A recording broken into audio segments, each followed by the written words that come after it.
Tonight's a very special night on a very important topic. And our speaker tonight has a very personal connection to that topic. I'm going to keep my biography short so that she has time to talk and all of us have time to ask questions. Diane spent her career working in the medical field as a nurse.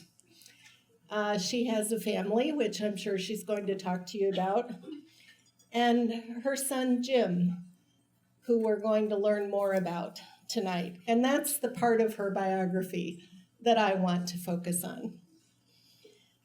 Diane is the president and the founder of the James W. Foley Legacy Foundation, which she created in September 2014, less than a month after the public beheading by ISIS in Syria of her son, James W. Foley, an American freelance conflict journalist. And she's going to tell you more about Jim and about the importance of safety for journalists. Diane Foley has worked tirelessly to free innocent Americans taken hostage or wrongfully detained abroad. She's raised awareness of international hostage taking and wrongful detention using an award-winning documentary, which our president Joyce told me is on HBO. I don't have HBO, so I haven't seen it.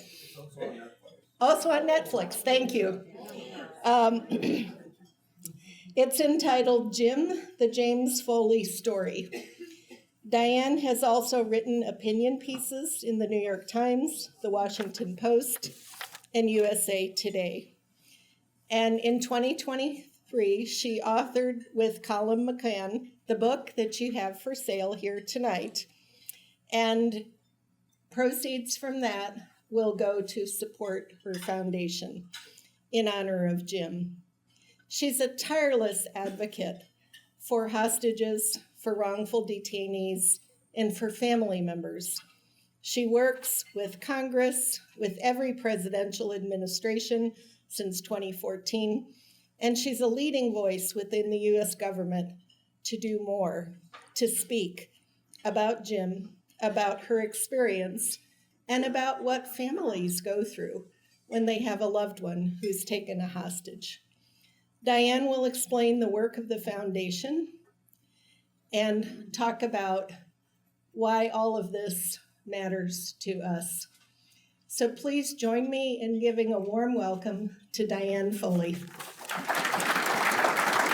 Yes, I want to thank you for the honor of coming tonight. I want to thank Kathy for the invitation and all of you here at the World Affairs Council of Central Illinois. I've been so impressed with all of you, come from such varied backgrounds and with full of all kinds of so much to offer to your community. And I want to thank you for coming because I feel very strongly there's a real need for this kind of civic engagement and interest. We need to know what's going on in the world. I didn't in this case, but I'm here to share my story and hopefully to answer some of your questions. For those of you unfamiliar with our story, Jim was the oldest of our 5 children. I'm very happy tonight to have our middle son, John, is with us tonight. Stand up, John.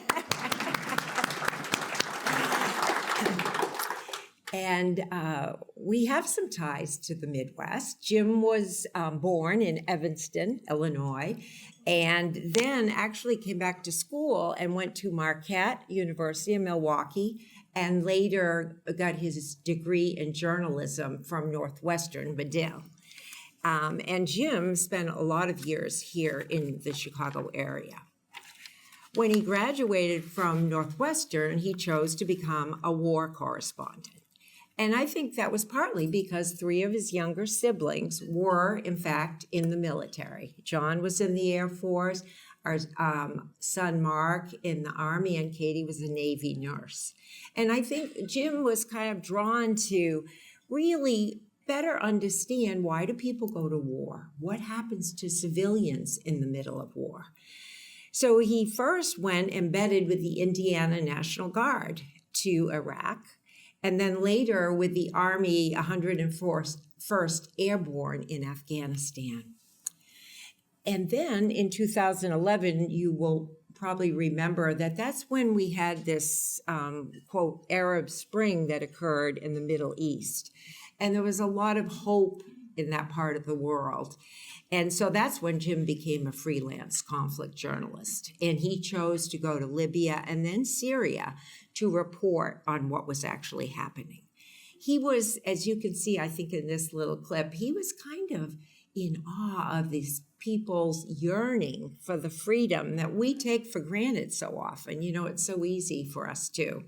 And he noticed these people and children, teenagers, willing to lay down their lives, literally, for the kind of freedoms we enjoy.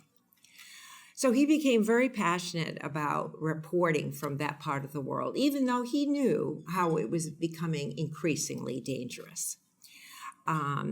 However, Jim, at that point in time, that was back in 2011, did all that was available at that time, taking safety courses. You know, he had one of those big sat phones, all kinds of whatever we had available at that point in time. But he was tragically kidnapped in 2012 when he was reporting from Syria. We couldn't believe it. I mean, as a mother, I had been very worried about our kids who were serving in the military, but never really thought about what it was like to be a freelance journalist. I had no idea how dangerous a job it is. And I was really, we as a couple were quite poorly equipped because I was a family nurse practitioner. My husband's an internist. We knew very little about Washington or lobbying or advocating for any issues in our country. However, I was near retirement, so I quit my job and I started going monthly to Washington, just to see if anyone would hear me, if you will. But in Washington, it was very confusing to me because I was shuffled back and forth between FBI and State Department. Everyone was very kind, telling me over and over that Jim was our country's highest priority. But the reality of that time of 2012 was that our government had no entity, nobody who was accountable for helping Americans who had a loved one kidnapped or wrongfully arrested abroad. And also, we had various policies that prohibited certain negotiations, particularly with terrorist groups. But I didn't know any of this. And I trusted for 18 months that our country was on it. They kept telling me Jim was their highest priority. It really wasn't till the spring of 2014 that we learned several things. First of all, we learned that Jim was not alone, that he was being held with 3 other Americans, a journalist from Stephen Sotloff from Florida, and 2 aid workers, Peter Kassig from Indiana and Kayla Mueller from Arizona. And once we found out that there were other Americans involved, we came together in the spring of 2014, thinking that we'd be stronger together. So thanks to some wonderful benefactor, we all were allowed to fly in and be in Washington together. And we did get some higher level meetings. We had a meeting at the White House, meetings at FBI, State Department. And at that time, it was quite daunting because we were threatened. We were threatened with prosecution. We were told that if we dared to pay a ransom, because a ransom had been offered earlier in the year for Jim's life, that we would be prosecuted. And also told that our government would not help in any way, that no rescue mission would be done, and don't expect us to ask another country to help. And it was kind of like, it was a very callous situation, and we were shocked. But the reality was that individual was actually being more truthful than other people who had patronized me. He was really telling me that our government was not planning on negotiating, or it was not going to happen. So also in 2014, that's when some of the other hostages who were held with Jim started to come out. I should go back a bit. When ISIS started targeting Westerners, they kind of did it in a kind of chaotic way initially, but they took people from France, Spain, Italy, Germany, Denmark, and all of them were housed together. All of them were non-combatants as a whole. Most of them journalists and aid workers. And in the beginning of 2014, first the Spanish came home. They were negotiated out by the government. That started to give us all hope. And then, followed by in March, the French came out. And then an Italian aid worker, and finally a Danish photojournalist. He was the last one to come out in June of 2014. But then all of that stopped. And that's when we started to realize, whoa, our government is not going to bring them home. And that's when we scrambled around and tried to get pledges for a possible ransom. We didn't know what we were doing. We were so behind the eight ball. We really didn't know what we were doing. But unfortunately, I had been hopeful when people started to come home. But then we began to realize that it might not happen for ours. While this was going on, Jim and the other Americans and the British were being starved and tortured. Jim was there. He was held one of the longest, so he was held for nearly 2 years before August of 2014, when he was beheaded in a public way by ISIS. His murder was witnessed live on TV around the world, and some of you may have seen it. It was pretty horrific, And as a family, we just couldn't believe this happened.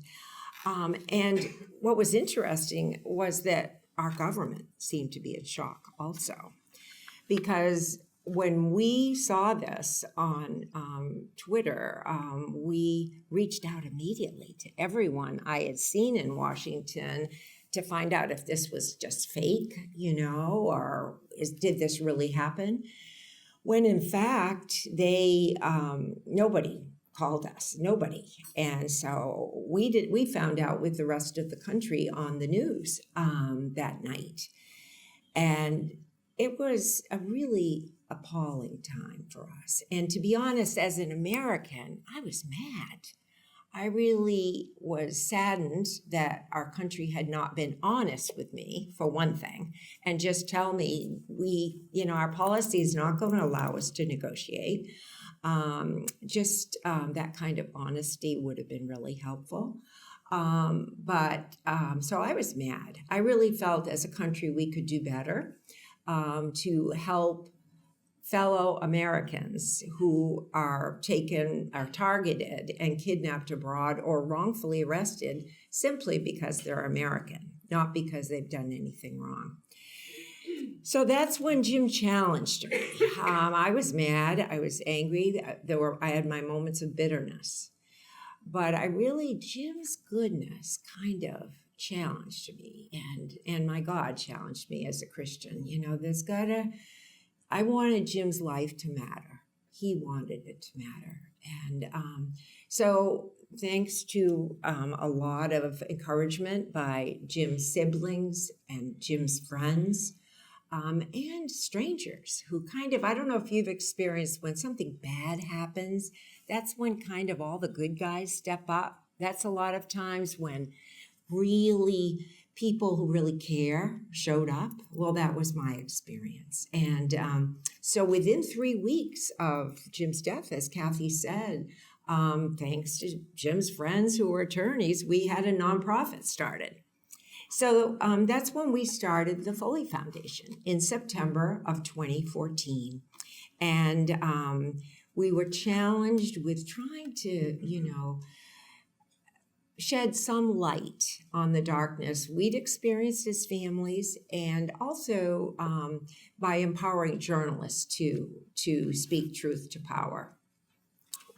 The other thing that happened in the midst of that is we started receiving donations from all over the world. We received buckets of mail from all over the world, and many of the notes and prayers and portraits, all kinds of things, had donations. And so we thought, we've got to do something for good with this money. So it was those donations that founded the start of our work. So this is essentially our mission. Jim was so multifaceted, it was hard to know exactly what to focus on, but because of our experience, we decided one of the primary things we needed to look at was freedom for Americans held hostage. So that was one of our big tenets. The other thing we noticed is that there was a need for research, that President Obama thought he was doing the right thing when he just essentially abandoned Jim and the others because he thought it would incentivize more kidnapping. Whereas in that particular case, the research shows that if you don't negotiate when terrorists have a captive, that person is going to be killed. That's the bottom line. So we wanted research to inform our foreign policy.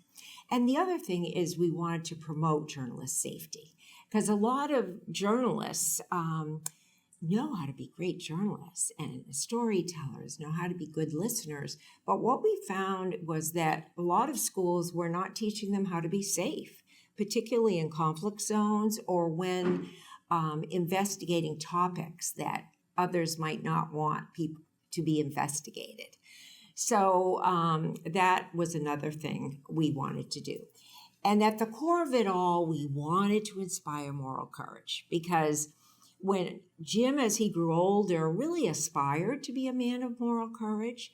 So that challenged me to want to inspire myself, aspire to have some courage, but also to try to inspire others to use their gifts for good. This is about our work with American hostages. We do it in several different ways. One is through direct engagement with families. We work with families who, every month we have dozens of families who come to us seeking help with their loved one who has been, every family feels their loved one's been wrongfully arrested abroad. The reality is that thousands of Americans are arrested for true crimes abroad. So what we're looking at is a much smaller percentage that are in fact wrongfully detained. We also work with our government and White House and with the media. That sometimes the media helps with telling the stories so the public knows what's happening. As I said before, the research has become critical because we really didn't know. The hostage enterprise was finally started after Jim's death, but we didn't know, is it working? Is it helping? Is it getting families helping people when to come home? We really didn't know. So that's when we started our qualitative confidential research with families, returned hostages, and advocates. And also to promote the journalist safety. We started out with a graduate school seminar for graduate students, but as it's evolved, now we have undergraduate smaller safety modules that can be integrated into any journalist program. This kind of shows us a bit of, I'll take it. This shows us a bit of in the black is what we've, as a Foley Foundation, have sought to do, starting in 2014 when we first started. And in the gold is kind of what some of the effect, the positive effect, if you will. So very early in 2015, we started our journalist safety program. The film was done in 2016, and it is available on Prime, Amazon Prime, Netflix, YouTube. So it's really, and Sting did write the song, which was quite beautiful. But the film we've used a lot to raise awareness for the public, intelligent folks like yourself, and a lot with students also.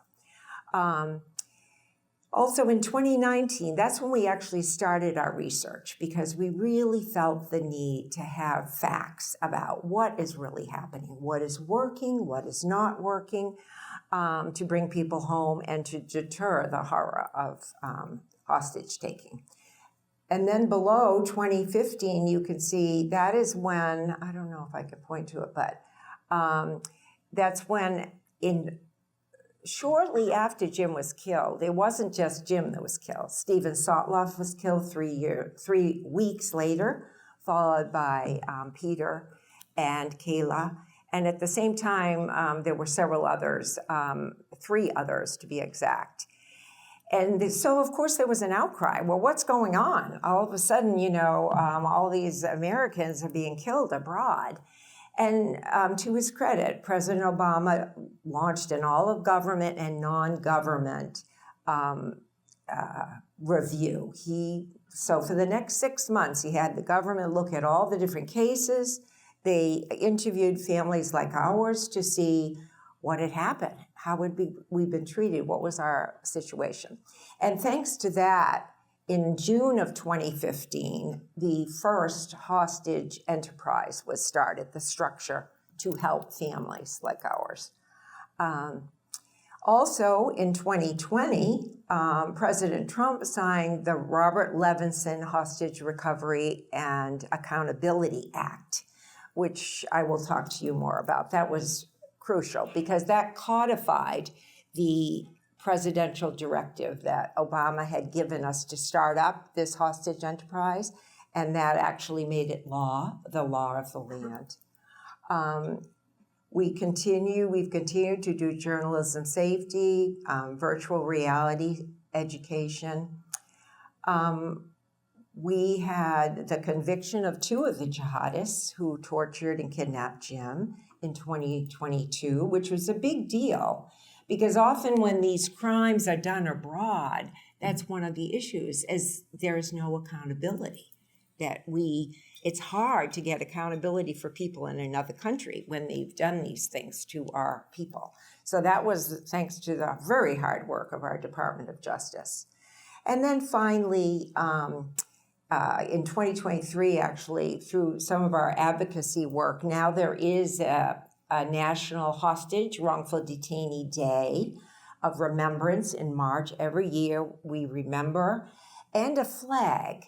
Because what often is the case, kind of like the POW flag, this is very similar, but it's, again, to raise awareness. So our citizens know that this, in fact, is an issue in traveling abroad. And then recently, thanks to the help of Colin McCann, my book was published in 2024.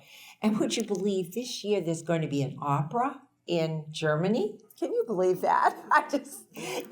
So it's amazing in some ways to me that Jim's story has resonated across the world in many ways, and in good ways, because it's helped us raise awareness and get some international collaboration to bring people home.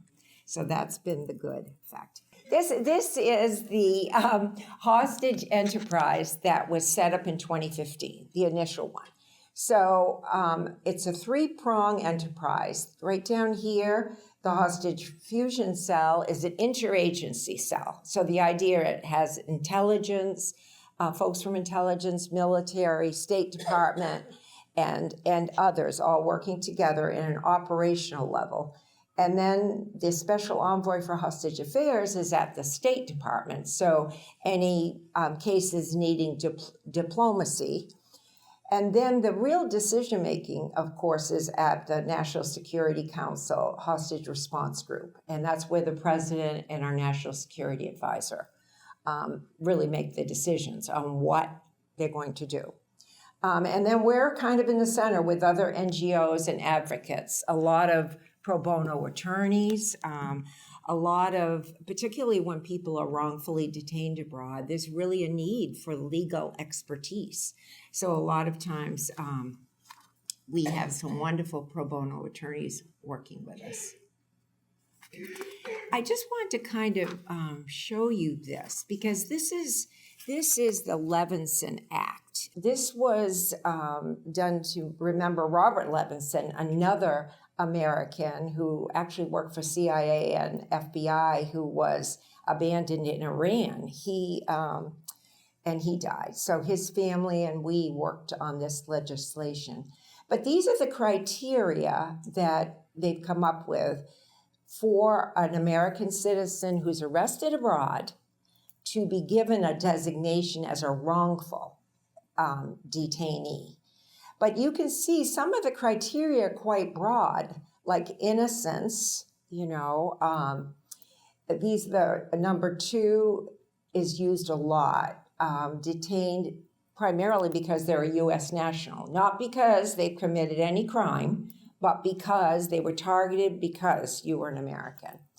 And then number 3, that an individual is detained to influence policy, like when a government like Russia will take some of it, arrest someone, and then a week later say, well, we might consider giving them to you if you release certain prisoner or something like that.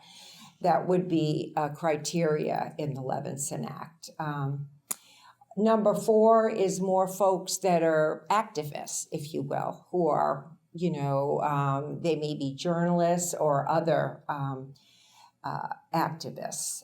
Some of them are religious. We recently had a Pastor Lin who'd was released from China. He'd been held there for 15 years But that's the kind of thing that is happening. Anyway, and these are the other criteria. The other criteria have to do with inhumane conditions and countries where we don't feel the country's going to have a just system, if you will. But as you can see, a lot of those are kind of subjective. Those are some of this criteria. And so we've found that it depends on the administration, how strict the guidance is with this criteria. So that is one of our difficulties. And these are a lot of the challenges we face, because even though good things have happened, now we have a hostage enterprise whose job it is to help Americans in this situation. Whoops, I didn't want to do that. But we have a lot of problems with number 1. Most families have no idea if their case is even being considered for wrongful detention or not. It's really opaque to families. Some of the criteria is very difficult. Like a lot of families will think their loved one is innocent. And that's one of the jobs when these cases come to us, is we have to try to discern by talking to the family and whatever any information we have, whether in fact it might be a wrongful detainee. One case I remember recently, a family just really was so concerned about their loved one. And then as we explored it further, the reason he'd been arrested was because he went to Syria to join ISIS, and that's why he was arrested, So a lot of times people have done things that are wrong, but Other times we've had problems with various cases. The varied case prioritization. For example, do any of you remember the case of Brittany Griner? You remember her. Well, Brittany, was arrested in Russia because she had a small amount of medicinal cannabis. And she was named a wrongful detainee within a month. She got that designation right away. Mark Fogel was just released. He had a similar amount of cannabis on him, but it took years of work with that family to actually, and a lot of times it's because it's hard to figure out the truth. What is the truth? Because when a country will arrest one of us, they can manufacture all kinds of things, And so to actually get it down to what is actually the truth is difficult. But that's an example of one of those cases. Another one is recently two journalists. Perhaps you remember Evan Gershkovich in Russia. He was working for the Wall Street Journal. He had the Wall Street Journal behind him. So he was designated as a wrongful detainee early on. Whereas another journalist, Alsu Kamasheva, she works for Radio Free Europe. She's a dual citizen, a Russian citizen, but also a U.S. citizen.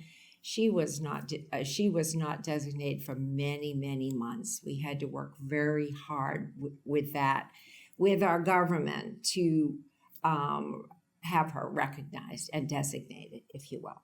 The reason the designation is important is if the Secretary of State designates a person as wrongfully detained, then the whole special envoy in the State Department will take over the case, help the family, and when they come home, support the family. So it's a big deal, really. But that's one of the issues, the uneven prioritization. A lot of the burden still falls on families, to advocate. And some families who are quiet and don't make much noise tend not to be heard as much as the families who make a lot of noise and go to the media and, let people know about what's going on. The other thing I'm really concerned about a lot of times, especially with students traveling abroad and everything, is the lack of awareness in our country.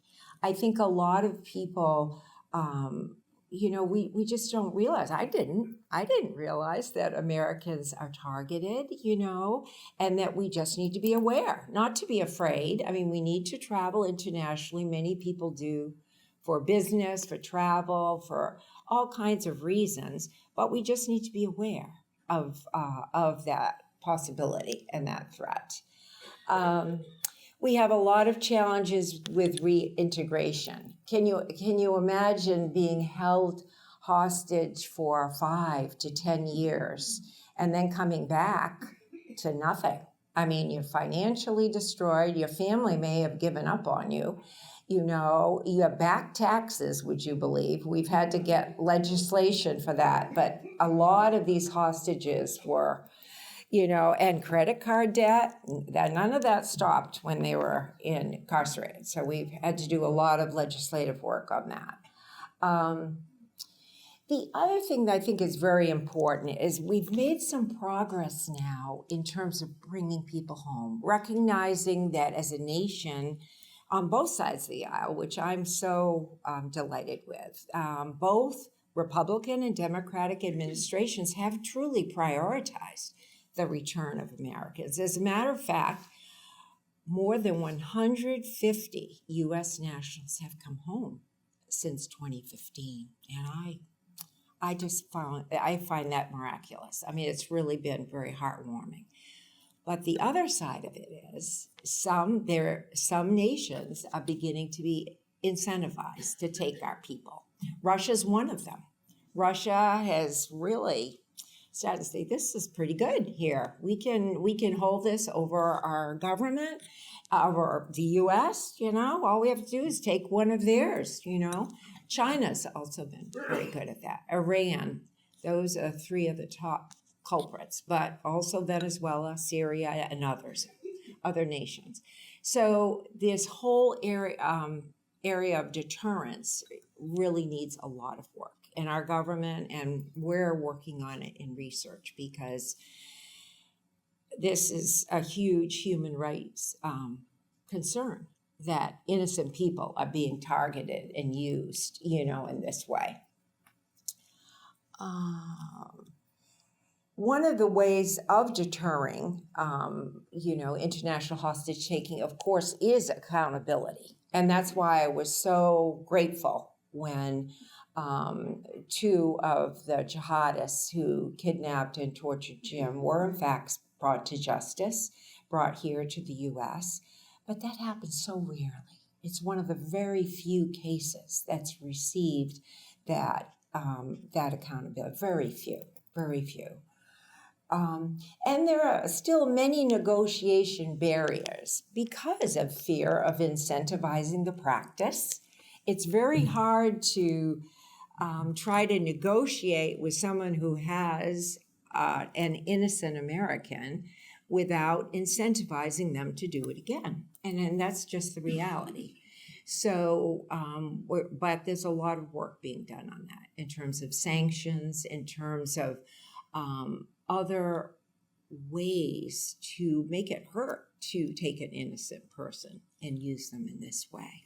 Oh, one of the fun things for me is you folks are all so good about being civically engaged and wanting to inspire youth also to be engaged. And so one of my joys is that we have some high school curriculums working on global citizenship with high school students in our local high school, and also several universities. Marquette has taken the lead because the Marquette archives are there, but they are doing several core classes using our book and in their peacemaking classes.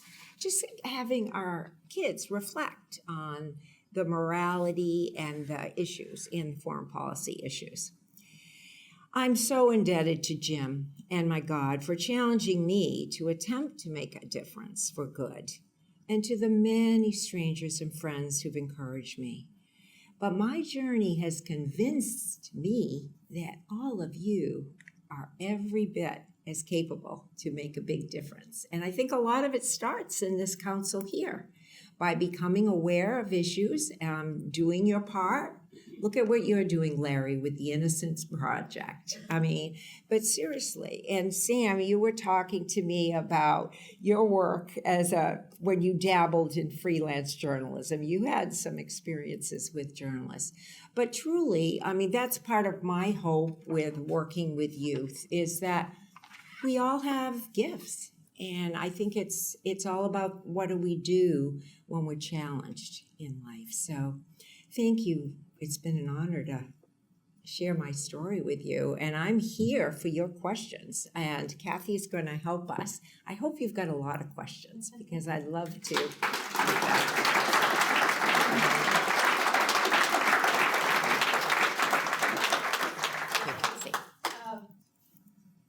I would like to take the first question, if I can use my prerogative.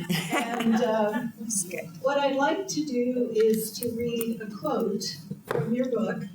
Okay. It's from page 56. Okay. And then ask you to think about that quote and why taken hostage in Libya and then released, did he then choose to go to Syria? So I'll read this quote, which really struck me. Jim knew that in order to know, we have to listen. Listening is the quiet soul of storytelling. And sometimes what we listen to is what we do not necessarily want to hear. But we have to hear it anyway. In order to confront it, it has to be heard. Is that why he went to Syria? Well, I think Jim, I didn't realize what a gifted listener he was, but that was one of his gifts, for sure. He really was curious. It wasn't like he was trying to be a good guy or anything. It was like he wanted to know. He would want to know what was going on. He'd come home from being abroad and taking out the coffee. And I mean, imagine a kid doing that with their mother. That doesn't happen all the time. But he would take me out because he really wanted to know what was going on. But I really think Jim was very taken with a lot of the people's yearning for our freedom. I really do. I think that little clip, he took a lot of pictures of children out there waving their flags. Some teenagers, of course, some of the first martyrs really in the Syrian civil war, teenagers who dared to say they wanted to be free. So Jim was just taken by that real desire for freedom, and for the sense of history unfolding. Thank you. John, you have your hand up? Yeah, well, if you don't mind, I'd just like to make a quick statement.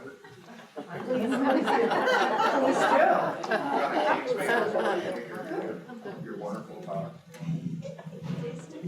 So she may not know this, but she's in this room. Just before Jim died, I had moved my family to Belgium. At the time, Belgium had the largest per capita of ISIS fighters in the world. And immediately after Jim's death, my wife was being targeted with horrible videos of people being crucified, people being thrown off buildings, and people hanging. And for me, we were at NATO, and it was okay for me to go on base. But of course, my wife and daughter were at home living on the economy. And so, rightfully so, my wife obviously was freaking out. My former wife, her name is Cressy, maiden name is Cressy McHenry. And Rob McHenry, as soon as he heard what was going on, went to the Durbans. And it was literally, because I talked to the Air Force about coming home, and they're like, well, we can send her home, but you're gonna have to deploy to the Middle East. I'm like, does that make sense? But sometimes people don't realize what they're saying. So, Loretta, I would like to say thank you to your family for getting me and my family, me and my wife and my daughter, family, and bringing us to DC to work at the Pentagon. I'll forever be grateful, folks.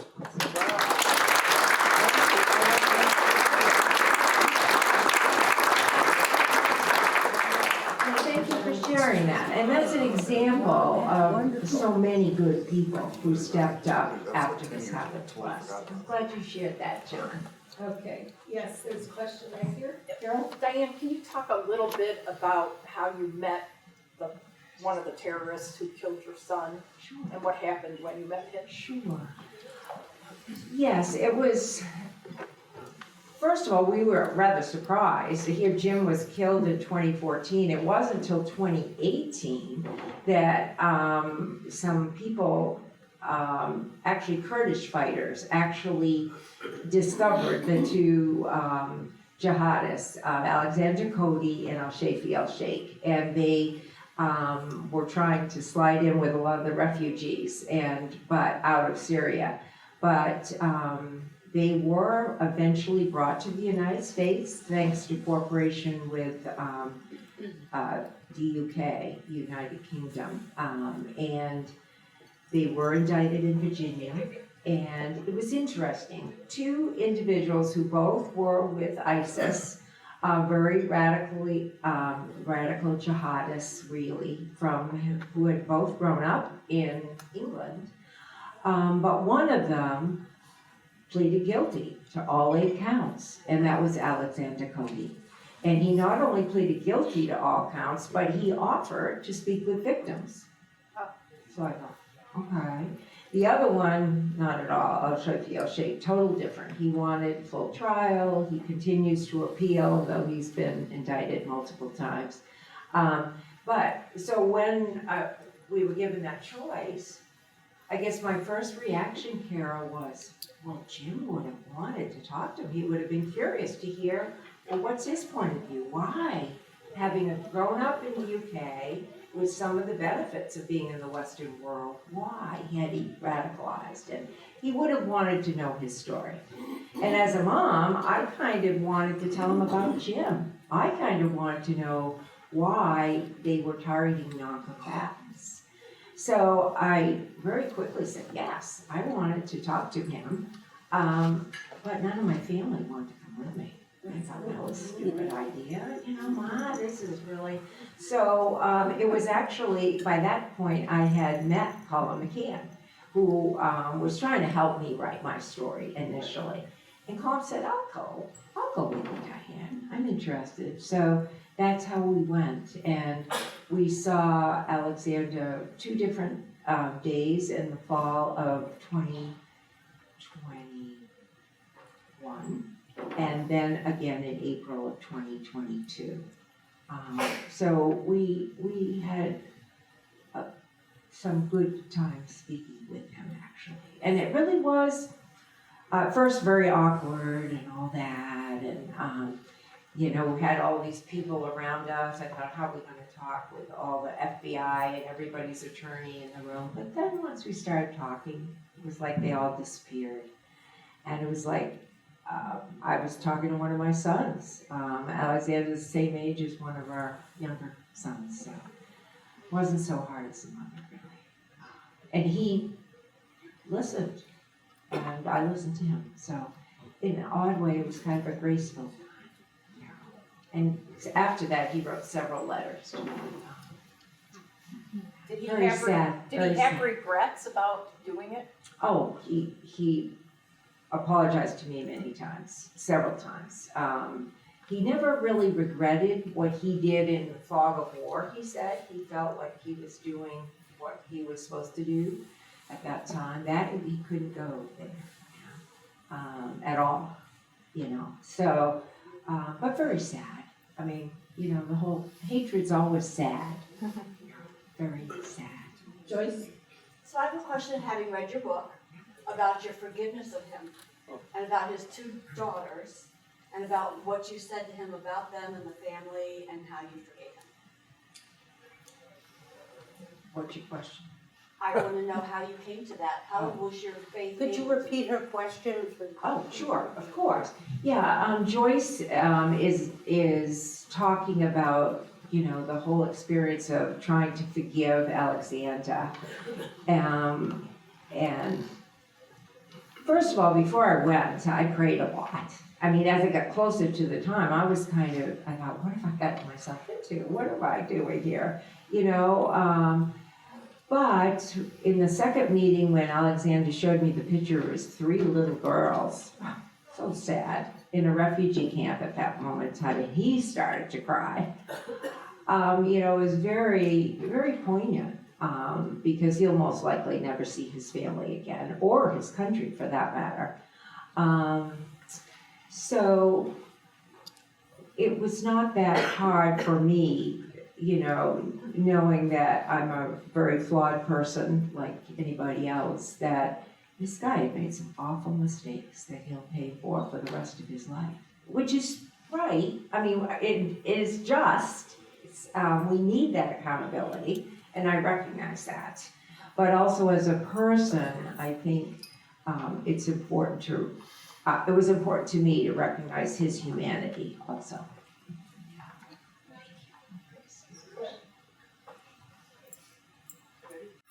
Thank you, Diane, for your wonderful story.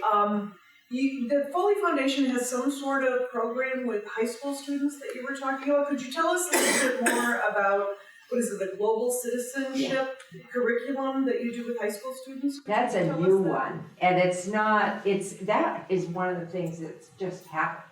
We haven't really done it. It's just people following this story have used the example of Jim's life and to do a course. And one particularly dynamic high school teacher has what she calls the James Foley Global Citizenship Curriculum. And we go there every year, and it's one of those things my husband loves to go to too, because the students are on fire. And I just love it because I think we need to challenge our students, to really care and to recognize that their gifts are so important. We need them in the world, the world is tough.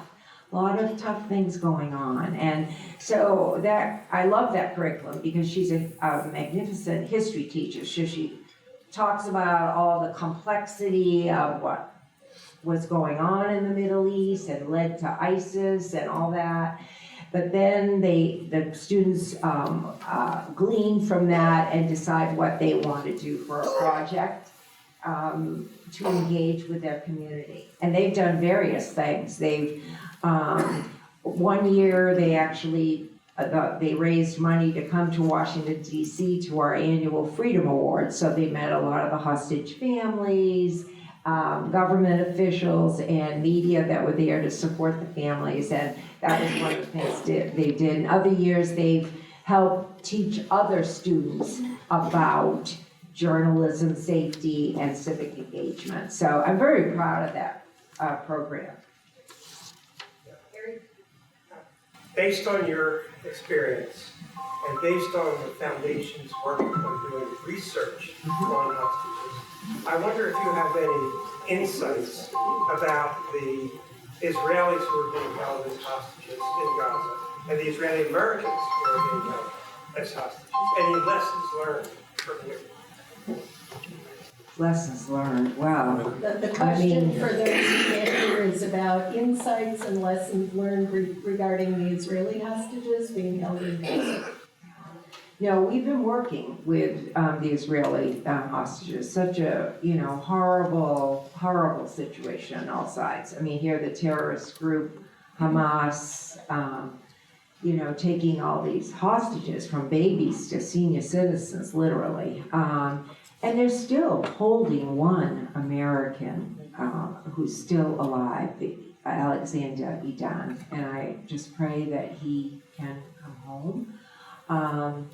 But it's the one good thing, I guess we could say about it, is that I do feel there's been some very good collaboration with Egypt, Israel, and Qatar.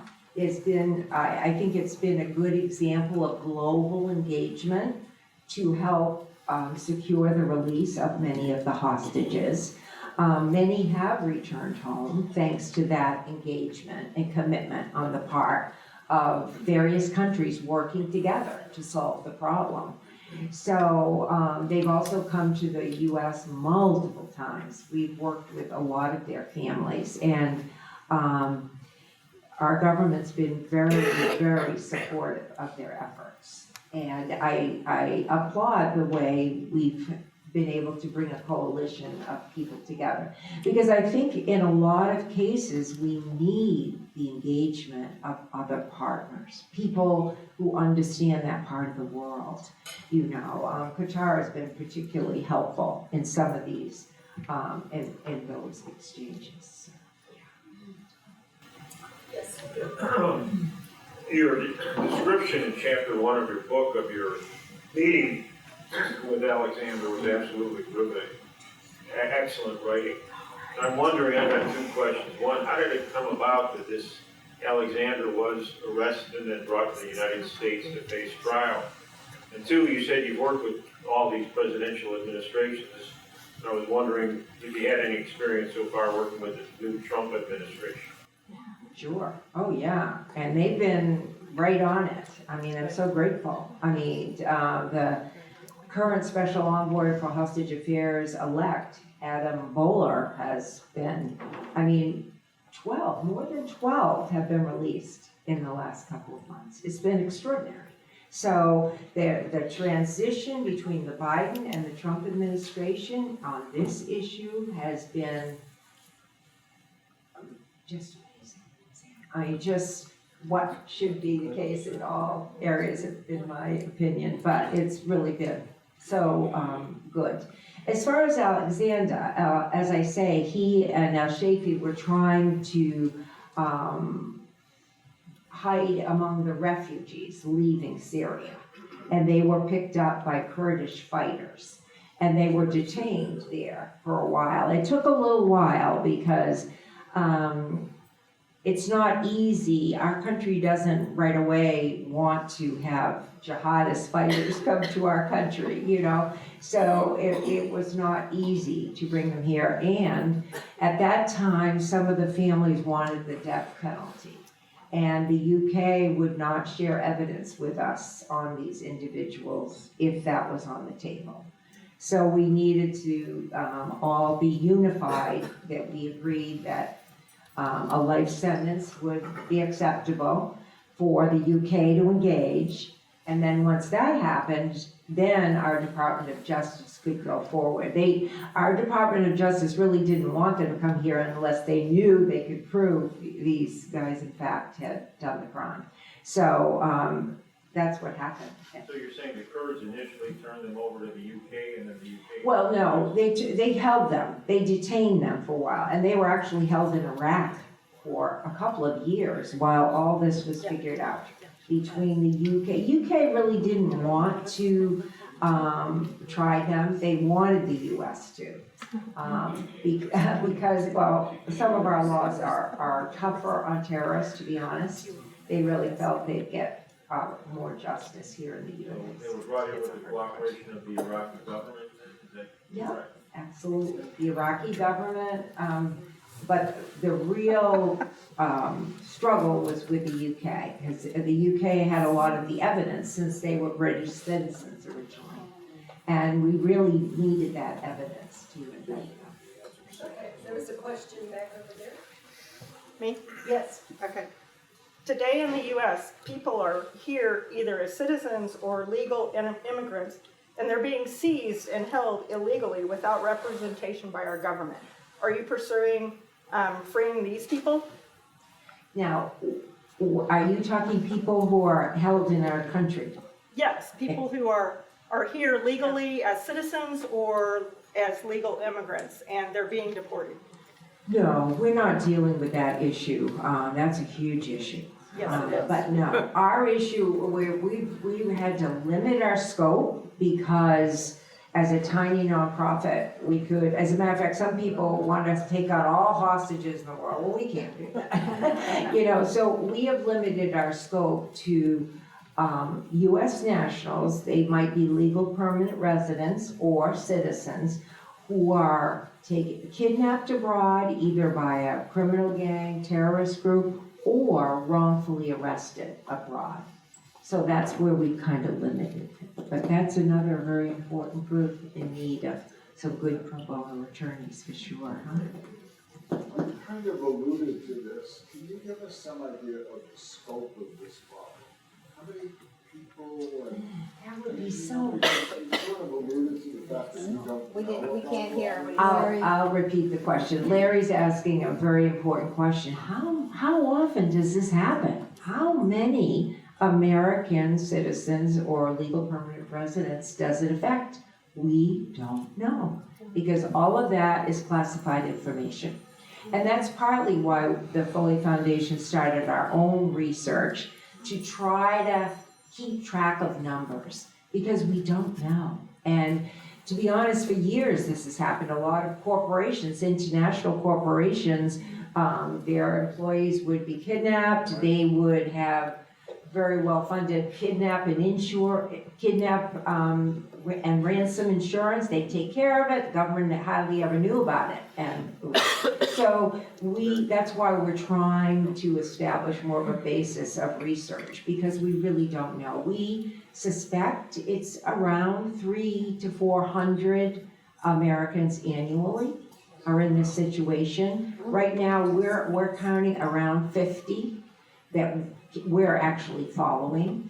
We tend to follow a lot of the cases that might not have the backing of a major periodical like Wall Street Journal, or a lot of the Israeli hostages, for example, have had tremendous resources, thank God, with a lot of their American Jewish Committee and such. But we work with a lot of the families who don't have anybody. That's what we, because they truly don't have anyone.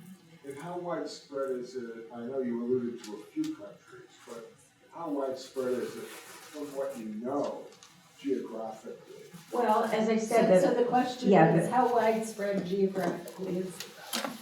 that's a very good question also. You, I'm sure remember the Iranian captivity during President Carter's administration. That, Iran has used this tactic of, wrongfully arresting, detaining Westerners for years. That's part of their playbook. So Iran has done it for a long time. China also, for many, many years. Many of the folks in Chinese prisons have been there for very long sentences, 10, 15 years, long time. Russia's new at it. Russia's kind of more recently started. In the last 3 years, they've detained a lot of American citizens. Also Venezuela, Syria, several African countries on one. But it's mainly those 5, Iran, Russia, Syria, Venezuela, China. I would tell just a little story before I go to the next questions, is Diane mentioned the hostages during the Carter period of the Iran embassy. 2 very good friends of mine were 2 of the 6 that escaped to the Canadians, and they were hidden there for 18 months until the CIA got them out. But why I mention it is they were charged storage fees for their household effects and their vehicle, which they were in Iran on a diplomatic assignment, right? They didn't ask to have the students come over the wall, and they were charged interest. All the while, they couldn't do anything about it, and it took years to sort that out. But the government, it's where the right hand doesn't know what the left hand is doing, and the transportation people, all they knew is nobody had picked up the stuff, nobody had accepted delivery, and it was sitting there accruing costs. And so eventually they got that sorted out. Let's see, Lisa, you had a question? Yeah, I'm so impressed with what you've accomplished. I wonder how large the foundation is in terms of resources and how many people actually help you do this. As one person, you're not accomplishing all these meetings and validating the possible people you're going to help. Well, as I said before, when bad things happen, that's when good people show up. And so for the first 10 years, a lot of our work has been volunteer. I've been a volunteer. We have a tiny foundation. We have an executive director. Well, how many full-time people do we have? 4, 5. We have 2 based in Washington, D.C., one who's a hostage advocate researcher. We have our executive director who does a lot of our work on the Hill, congressional work, and work with the White House. Also, our researcher does a lot of the family engagement. I do that too, via Zoom a lot. And then we have, actually based in Milwaukee, we have our journalist safety program director. So he's a professor at Marquette, and he's done a lot of our safety education. We have a Girl Friday who does a lot of our fundraising events. We have an annual run every year, virtual and worldwide, a freedom run to raise awareness and to raise funding, and also our annual gathering in Washington of hostage families. But it's amazing what a tiny group can do. It's really, and we're in the just beginning stages of a fundraising campaign, because to sustain any movement, we need to professionalize more. I mean, I think it's easier in the beginning, to rely on volunteers, but that's a great question, because, and it's interesting what's happening, because there's been more interest in it. There are other NGOs who've joined us now. We help fund the start of Hostage US that deals with private concerns of families. We also have a Hostage Aid Worldwide that deals with more of a global aspect. And recently, the McCain Institute just is collaborating with us on a lot of the political prisoners. So more people have become aware and joined the effort. So, You mentioned your website and how all that information is posted there. yes, sure. It's on the tables also. Yes, yes, please feel free as you leave too. We have brochures and, you know, all of this is on our website. You know, some of the different work we do, our research reports, if any of you want to check out the research, see what the trends are. We're doing our best to get a idea of numbers, like you're saying, Larry, because it's hard not knowing, really. So a separate question is, this is a serious business and it's taken your soul. So what impact has this had on your family and your other children to do this work? What do you think, John? It's I been thank hard. you for it. Oh, well, she's asking what the impact's been on our family. It's been hard on all of us. Everyone is grieved in a different way. It's heartbreaking for Johnny. He was in the, you know, middle of his military career. Very frightening for everyone. And for me, the path to healing has been through this, through doing this. But that is not at all the case with the rest of the families. For some, they haven't wanted, that's why a lot of the family members wanted nothing to do with meeting Alexander Cody, for example. Nothing to do with it. You know, all of us have lost, and you know, when you go through grief, everybody grieves differently, right? So this has been a path for healing for me, but it's not been easy. And thank you for it. Thank you. Diane, I would really like to thank you for coming to speak with us this evening. And I know this work is so important, and we have a mutual friend who works behind the scenes, works quietly to try to help bring hostages home. So a lot is done through third parties, ways to try to bring these people home. But the work of the Foley Foundation really is critical because it's that voice, that public face, that advocacy for the individuals who are held hostage and wrongfully detained. So we're really honored that you came tonight to speak to us, to share your experiences, and I'll walk over and hand you this book in just a minute. But as a thank you, we would like to give you this book, Leadership in Turbulent Times by Doris Kearns Goodwin, signed by her, courtesy of one of our partners, the Abraham Lincoln Foundation. So thank you so very much. And